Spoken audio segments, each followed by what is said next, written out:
Right, record. Okay. It didn't say recording. I think because there's already a recording going on. Mhm. But it should be recording. I can see it's recording there. Um, Okay. all right. So I'm just gonna count to three, and then we'll just go, right? Mhm. So one, two, three. Hey, Andre, how are you? Hey, Vanessa, having a time of my life. What about you? Good, good. No, I'm looking forward to interviewing you, all these different entrepreneurs, and I'm grateful that you came into my world and looking to do some work with you. And Absolutely. because it's a service that I provide for my clients, um, I thought it'd be really valuable for my audience and your audience to hear about what it is you do, why you do what you do. And I think your story, from where you came from, when you moved, when you were younger, to where you are now, I think it's a very brave story. And it's not unlike my immigration back in 2002 when I left everything behind and packed everything into container and, well, we moved to New Zealand. So do you want to just introduce yourself, tell people what you do, and then if you just can share your story, that might inspire others that have found themselves to be naturally good at creating content. Um, because a lot of people are in jobs and they want to have their own businesses and they have all these great ideas, but they let fear get in the way. So they're scared of letting go of that security of the 9 to 5, getting paid and their weekly wages or their monthly salary and any sort of benefits that might come with that. And they're just afraid to start, and I think that fear is one of the big things for entrepreneurs to do anything, to go on a live, to show up, for your audience, to do master classes or workshops, that kind of thing. I mean, back in 2021, I was pretty shy on camera. I still I still find it really weird to watch myself talk. But anyway, so I'm going to hand over to you, Andre. You tell people your story, and if anything interesting comes up along the way, I'll prompt you, and we can discuss that further. So over to Andre. He's going to introduce himself, and if he's got any offers, he will present those offers in this interview. All yours, Andre. Yeah. Thank you, Vanessa. You touched on a fantastic topic of fear. Let me quickly give a intro and my origin story, and then I will talk a bit on fear because that's a fantastic topic. That's I have a lot to say about it because I'm pretty sure we both had our own ways to overcome it because I don't think I ever encountered anyone with no fear. Well, it's either people who are lying or complete psychopaths. I doubt any of us here are psychopaths, so it's a work in progress, so I will touch on that too. So quick intro. My name is Andrey Karavaev. I live on the west coast of the US. Obviously, I don't sound like I'm a native born Oregonian, and I'm not. Long story short, I moved with my family to Oregon back in 2005 or 2006, and how we started our entrepreneurial journey because it started as a family business and then later I started doing my own thing as we're not very fresh immigrants for obvious reasons, but unlike many people who were born in the state or the US in general, we have far less time to build because we originally come from Russia and we didn't have that much to play with and to work with. So we could have gone a conventional route, like I mean, we did go to school. Funny enough, I actually graduated from Western Oregon University same month of my mom. Oh, We wow. actually went to school together, different degrees, but we graduated together. Oh. But we realized what we don't have that much time to accumulate, and the best course of action would be to start something on our own. And this is where it will lead me to probably the least deliberate story of marketing, because for me, it's I just felt into that.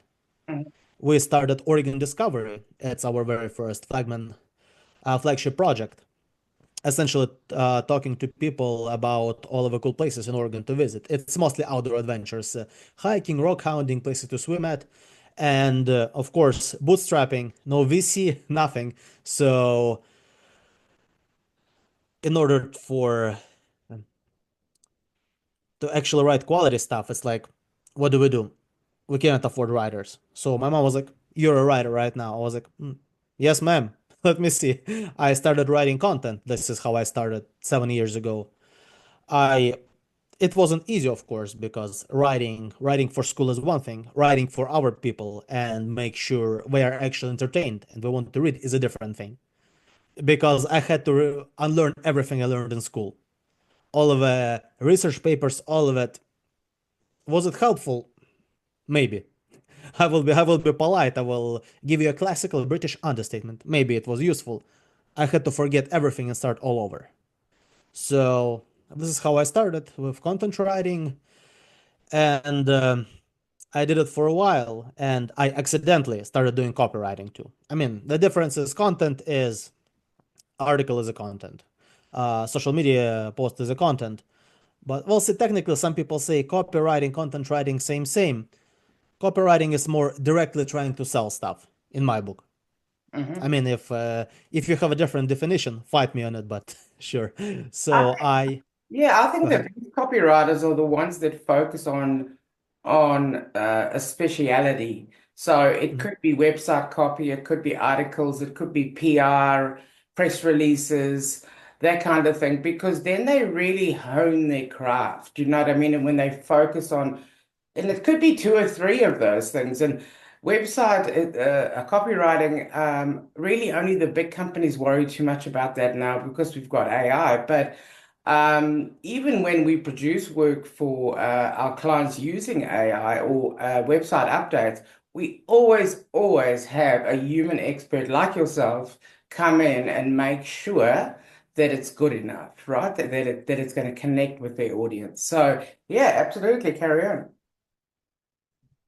Yeah, well, so the thing is, I actually knew a few people who were extremely narrow focused. Like I know one guy who does just sales pages for software as a service companies.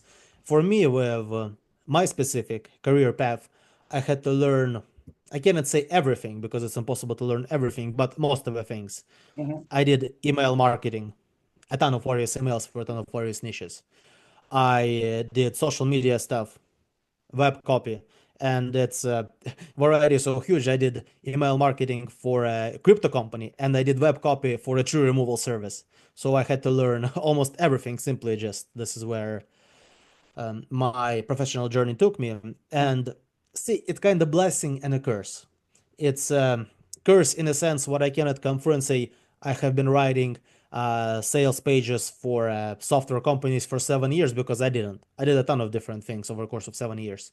On another hand, I cannot necessarily replace a big marketing department, but I can replace a small marketing department because I went all the way to doing a big picture strategy. And unlike some CMO or marketing director with a nice shiny MBA from university, I came from a trenches. And if I work with a founder, I wouldn't have to, for example, if we work and I'm your marketing director, you're a founder, I wouldn't run to you every time and say, "Hey, Vanessa, give me 5 grand for a freelancer on Upwork." Odds are most of the things I would be able to do myself. Mhm. This is when we're on a smaller scale. Right. And when we start growing, I know what good writing is. I know how good sales page looks like. I know how good content looks like. So if it will be time for us to start hiring, I know how to filter through people simply because I have been in their position years ago. So that's probably the my biggest asset. Came from trenches, learn basics, Mhm. evolved farther. Exactly. They always say we learn from our pain, or we learn from our difficulties, or when we struggle to do something and we finally figure it out. That's how we learn the best. And often people, particularly new entrepreneurs, they want to skip that whole step. Do you know what I mean? They want everything to be perfect from the very beginning. But the thing is, if you know you've got to make videos for your audience and you make the video and it's amazing the first time, then well, you should have started 5 years ago. If you're that good first time, why didn't you start 5 years ago? So there's a lot of that, and there's also a lot of entrepreneurs, and I'm sure you've seen this, Andre, that year after year after year, they come to me with the same problems, right? And they haven't taken any further action. So nothing can happen if you don't take action, right? You've got to implement, you've got to show up, you've got to take action. You can't just keep taking in things into your brain and hoping it will just diffuse into your audience because it won't. You have to actually get up and face your audience and talk to them. So that's why I'm doing this, because I want to support other entrepreneurs. I want to showcase other people's talents in areas of New Zealand and Australia that perhaps you don't have. So if people were thinking about following a similar path, and they realized, because I've seen a lot of people out of places where we wouldn't usually hire, like Nigeria and other parts of West Africa, and these guys have realized that they're really good at writing. Um, and they will show up to a Zoom call at 3 a.m. when it is completely black around them.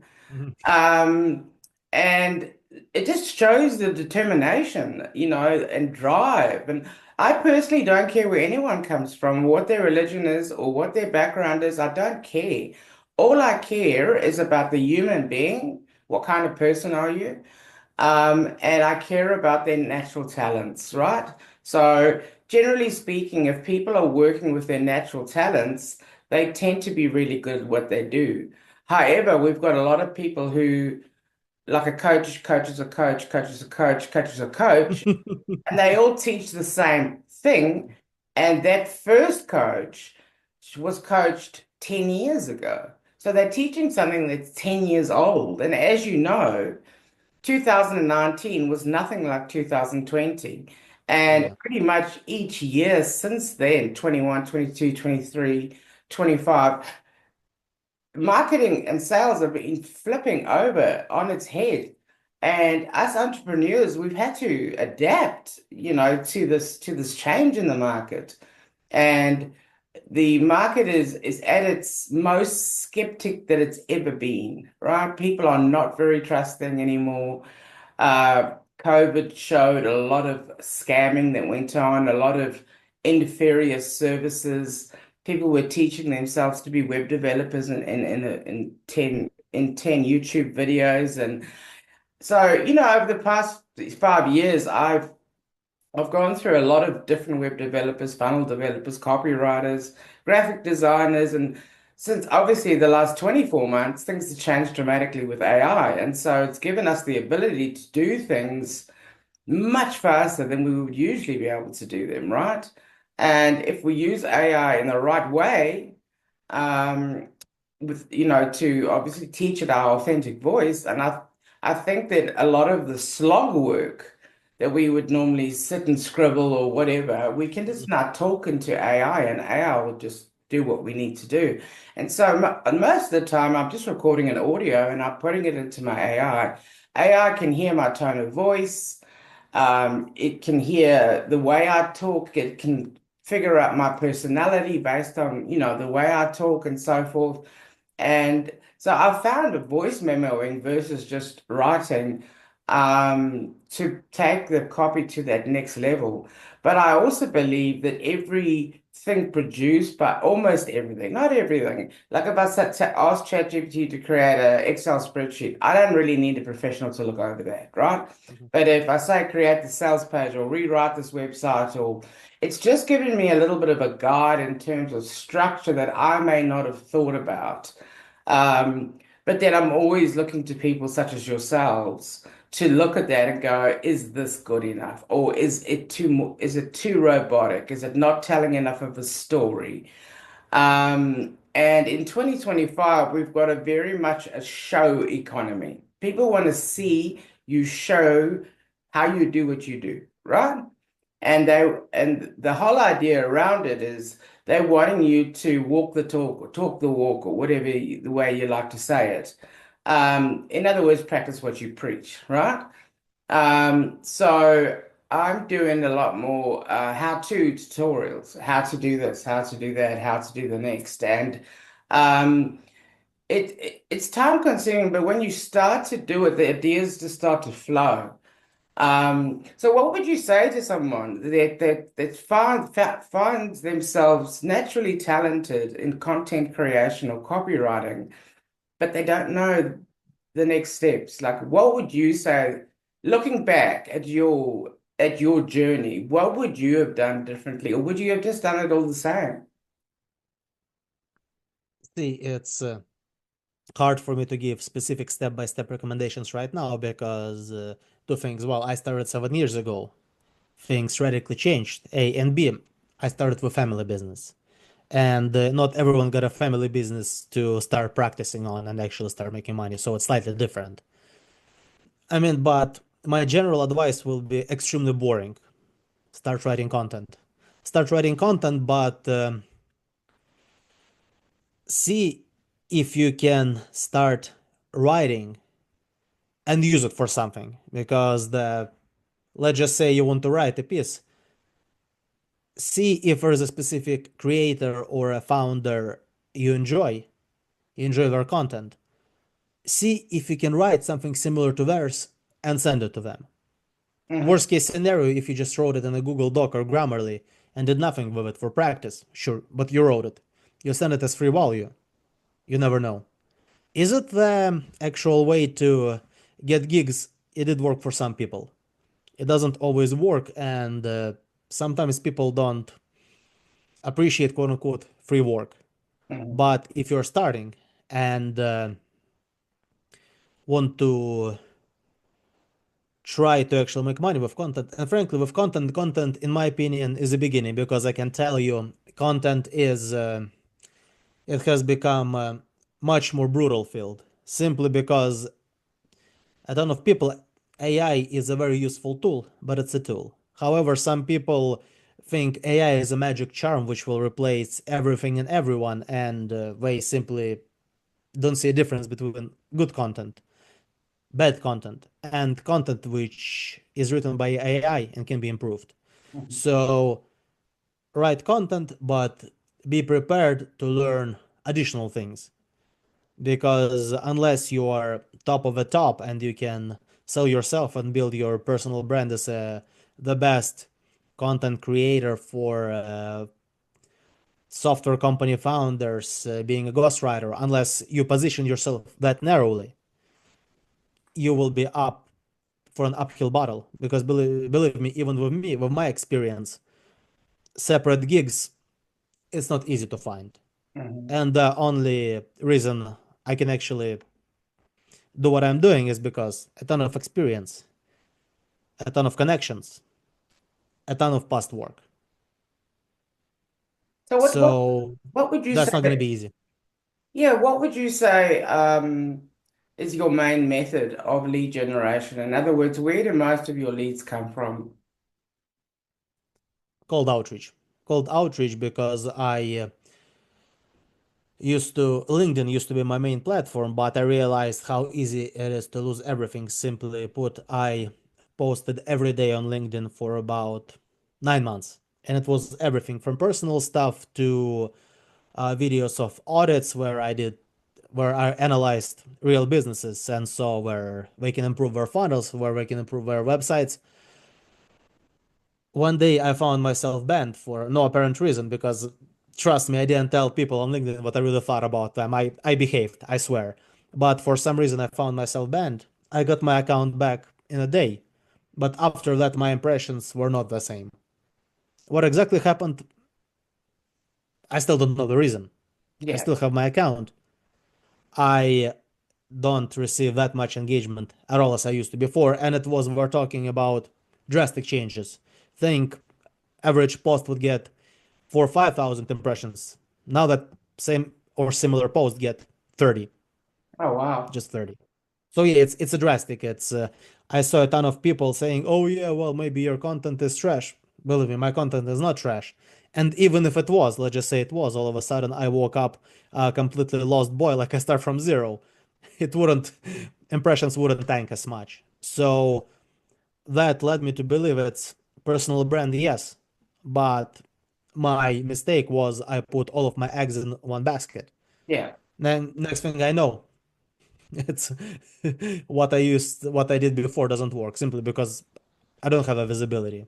And I was like, let me go old-fashioned way. Let me take my advantages, what I have, and start reaching out to people. And I cannot say I got surprised with the result. I mean, I knew I will have responses. I got surprised with volume of responses. I knew it will work. I didn't expect it to work that good.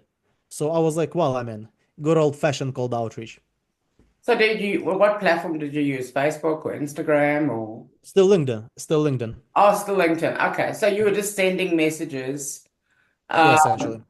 manually or using some kind Yeah, of manually. manually? Okay. And what kind of thing, what kind of message really seemed to work best for you? Um, would you be offering to write a free article, or what were you saying in these messages?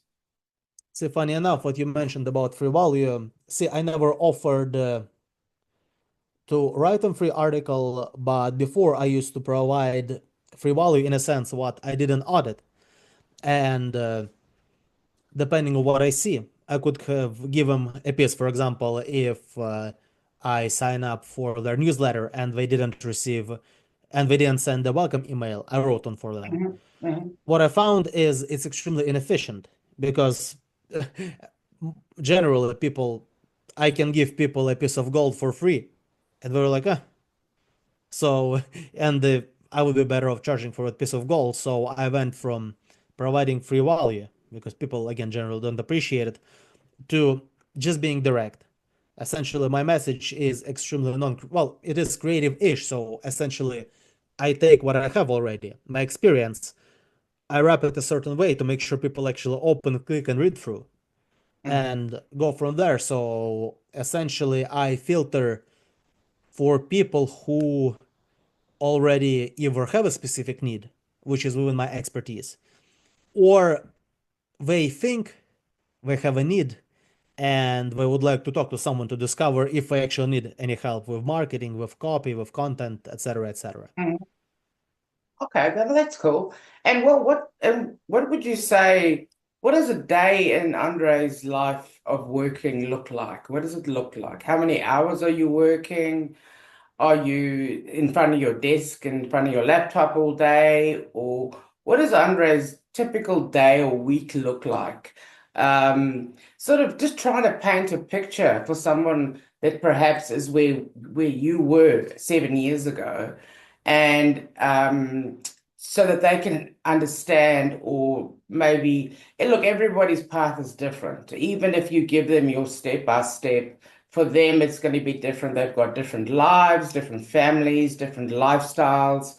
We've all got different health. We've all got different, mental health. All of that is, we all uniquely different. But what could they expect um, to need to do in the early years? What kind of hours per week were you working?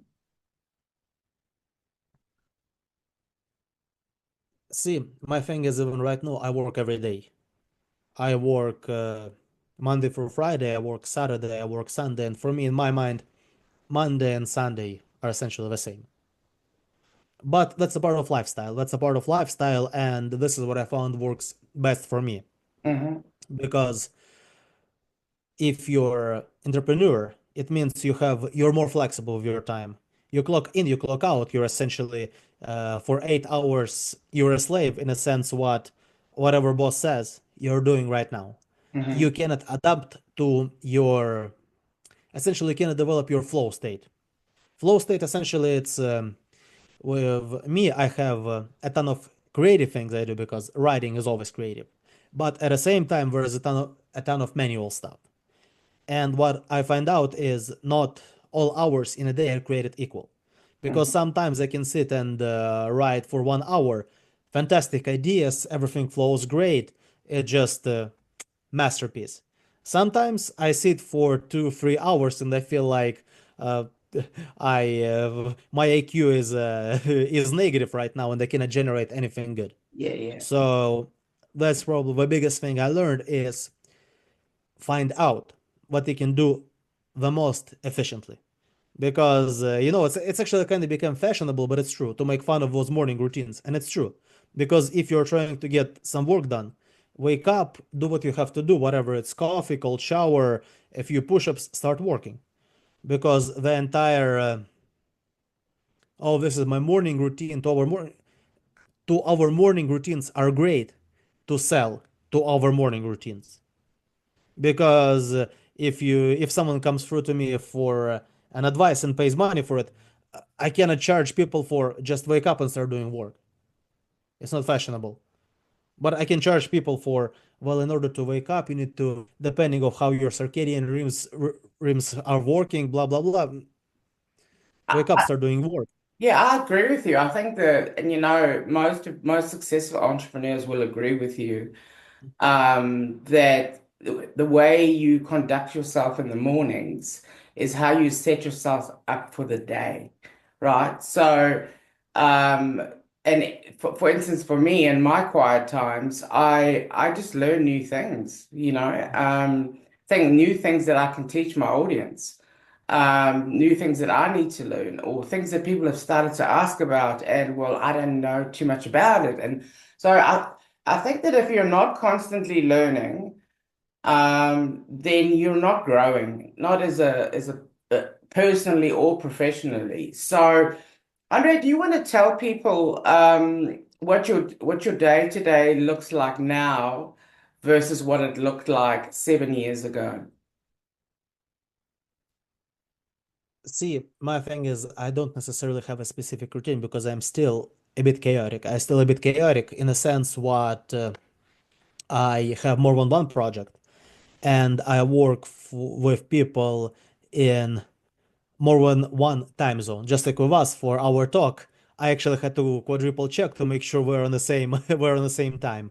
Mm. So while I do try to have more or less stable sleeping schedule, etc., etc., sometimes it just doesn't work because even after 7 years in the business, I realize I'm not special and rules do apply to me. And if sometimes I need to wake up like some of the writers from Nigeria, I'm not special. We need to wake up at 3 a.m. sometimes and show up on a call. Guess what? Sometimes I need to do it too, because this is what it takes. Okay. Okay. In general, broad strokes, I try to, again, don't believe the oh grinds team never sleep. No, you try to become a team never sleep, you will become the grumpiest, least productive person you can ever be. Yeah. So ideally, optimize your sleeping schedule, wake up, don't allow anyone to waste your time. If you're as popular as Justin Bieber and got 1,000 messages, respond to it later. Take a phone to elliptical machine on your lunch break, respond to messages. Jump straight into work because what you said, Vanessa, is 100% true. Start your day properly, and if you start and you wake up, you're energized. You start doing creative work, which actually gets you paid. Mhm. Don't open your phone, don't start responding to people, don't think like, oh, let me catch up on the show. No, do it in the evening.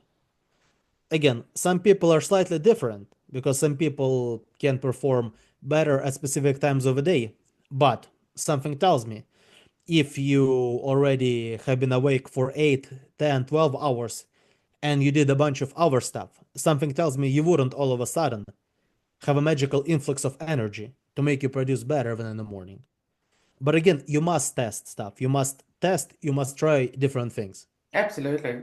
I mean, look, the only way I believe that anyone can learn is just to start learning.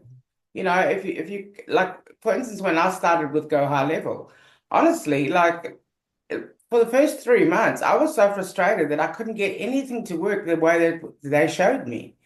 And but after a while, it just clicks in, and you see suddenly you get it, But that doesn't come from not actually, that doesn't come from someone filling your head with theory. It comes from doing. It comes from actually being in there and making the mistakes and figuring out where you got wrong, and then don't do that same wrong thing again.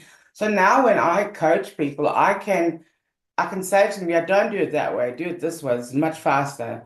That's the old way of doing it, or whatever. But I wouldn't have known that if I hadn't have had trial and error. So you're right, and you're also dead right about distractions. Most people wake up in the morning, and the first thing they do is they go on their social media, right? And they start. Now, I do go on my social media for one purpose and one purpose only, right? I go through my messages and see if I missed anyone from the day before. But Mhm. at the same time, I've got these in and I'm listening to a podcast, right? So the podcast is focusing me and I'm doing not creative things, right? So I'm doing strategic things. I'm starting to warm up the algorithm, right? I'm liking a few posts, I'm wishing somebody happy birthday or things that aren't going to stress me out. I'm not reading my feed or anything. I would usually have in my mind the night before. This is something I do when I'm finished work for the day. I've done everything I need to do now. I've sat down and I'm going to watch a bit of mindless TV. And I then go on Claude, that's got a trained persona, and I come up with ideas for the next day. And so the next day comes, I've already got a post ready to go, right? And I put it out and boom. Sometimes I've got it ready, I schedule it on my phone, I schedule it for the next morning. Then I know when I wake up in the morning, there's no rest, no rushing. I just have to ignore that AI. It Mhm. shouldn't even be here. Um, then at least I know that it's done for my morning, and sometimes I'll post in the afternoon, depending. Sometimes I'll be doing something and then sometimes I'll say to myself, oh, you know what? That'd be a great thing to teach someone. Let me record myself doing it. Then I'll create a little how-to video. So what I found is most people are sitting on a lot of content Mhm. that they're not using. They just keep creating, creating, creating, but they never put it out there, put it out there, put it out there. So, yeah, look, I think that your approach is spot on there in terms of distractions, especially. Because you could read some things on it's kind of like watching the news. Whenever I Mhm. watch the news, Oh, don't I even let me get started.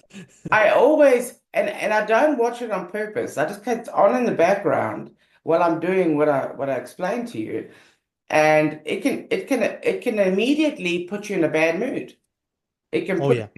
or you in a sad mood if they show you the war and the children dying and it's just better not to. And it's not that I don't care. I do care. But me in New Zealand, I'm just a little speck of dust compared to what's going on in the world, and I can't change it. I cannot change what's going on in Russia and the Ukraine right now. I cannot influence that.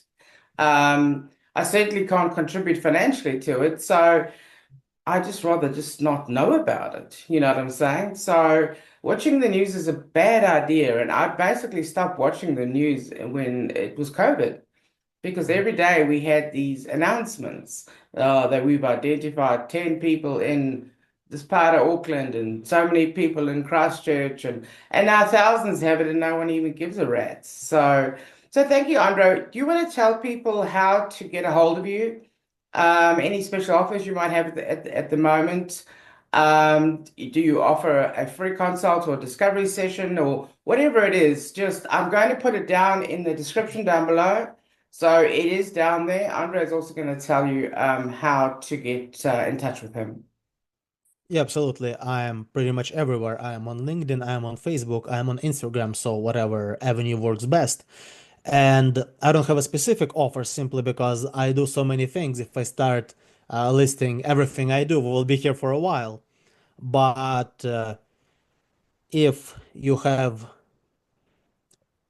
any marketing questions, or even if you just need a second set of eyes, reach out to me. Let's talk. Conversation doesn't cost a penny and see where it goes. Because, see, the thing is for me, marketing is great, writing is great, etc., etc. We're a ton of marketers, we're a ton of business owners. I prefer to work with people where we click. Sometimes you just start talking almost like we're old friends. Hmm. And while I can work with a ton of people, if I can find someone, essentially how I word it is some cool people to work with Hmm. on challenging projects. Right. I am always looking for someone cool to work with on challenging projects. So reach out to me. Let's talk business and see where it goes. Awesome. Thank you so much for your time, Andre. I appreciate it. Yeah, thank you, Uh, Vanessa. I appreciate you. I understand it's your evening there. Is that correct? It's your Tuesday evening? It's 6 p.m. Yeah, on the West Coast. Yes. Okay, cool. So we're currently at what, 20 past two? Um, I think. We just had daylight savings, so our clocks went back an hour. Um, If you can't find Andre, have a look on the screen. You'll see his name there. I've put his name underneath his image or his video. Then reach out to me. I will pass your details on to Andre to reach out to you. And yes, we'll catch up again at another point. I'm going to be chatting with Andre about some projects for myself because I've shifted to health, to allied health workers or health and well-being and holistic healers, not so much spiritual, but more your chiropractor, your physio, your acupuncturist, your, personal trainer, your massage therapist, those kinds of things. And I'm also currently offering a free breakthrough session, and I'm sure Andre would be more than happy to set up a time to have a chat with you and over video is always better because you can get to know the person a lot better. You can see things aren't misinterpreted. Just the spoken word or just the written word sometimes can be misinterpreted. But when you can actually see the person's hand gestures, their facial expressions, you get to know the human being a lot quicker.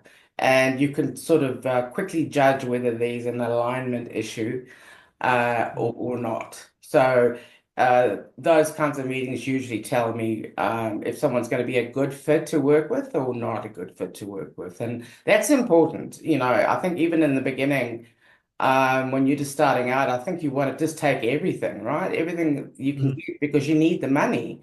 But what actually happens is when you have those toxic clients come in, they impact how you are with your other clients. They impact your mood. They impact absolutely everything. So it's best not to work with those kinds of people. You know what I'm saying? So thank you very much, Andre. All the details are down in the description below. If all of that fails and you still can't reach out to me. To Vanessa Minkley, so Vanessa with an E and Minkley. And all the information is in my bio. So thank you, Andre, and we will Thank speak you, Vanessa. soon. Take care. Talk to you soon.